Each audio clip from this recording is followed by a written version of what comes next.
ایک شخصیت کو میں ایسے سے واقف ہوں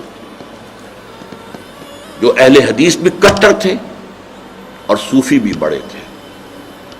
یہ جو ہمارے ہاں مشہور ہے غزنوی خاندان، مولانا عبداللہ غزنوی آئے تھے اور وہ اپنے تصوف کی بعض آراء کی وجہ سے اور بعض اپنی اہل حدیثیت کی آراء کی وجہ سے افغانستان سے نکال دیے گئے تھے، غزنی سے نکال دیے گئے تو امرتسر میں آ کر آباد ہوئے.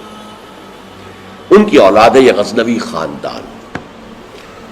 ان میں مولانا داؤد غزنوی رحمۃ اللہ علیہ سے میرا بڑا قرب رہا ہے. ان کے پھر بیٹے تھے ابو بکر غزنوی، وہ معروف ہیں، کافی لوگ ان سے واقف ہوں گے. داؤد غزنوی رحمۃ اللہ علیہ یہ دو متضاد چیزوں کا مجموعہ تھے،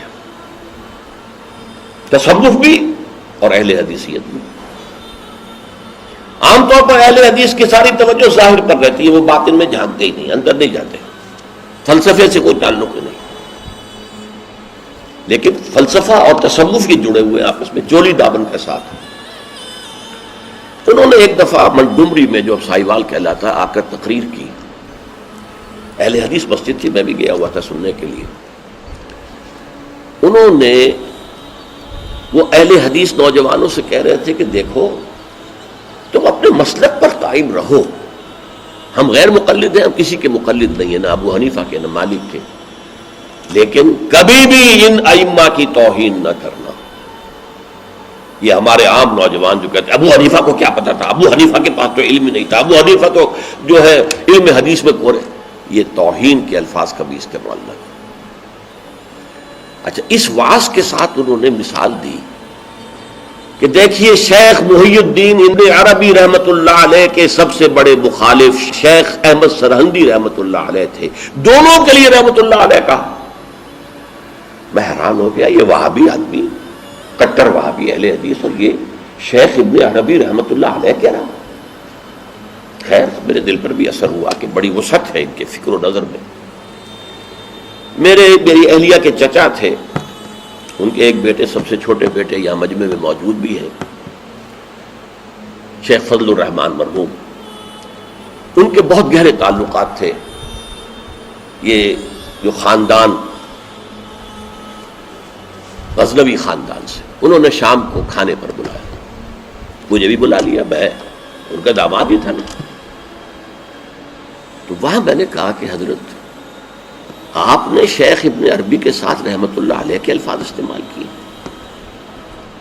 جبکہ ابن تیمیہ نے کوئی شرعی گالی چھوڑی نہیں ان کے لیے. زندیق، ملحد، اور آپ اہل حدیث ہیں، یہ کیسے ہوا؟ میں ان کی عظمت کا قائل ہو گیا، ان کی آنکھوں میں آنسو آ گیا.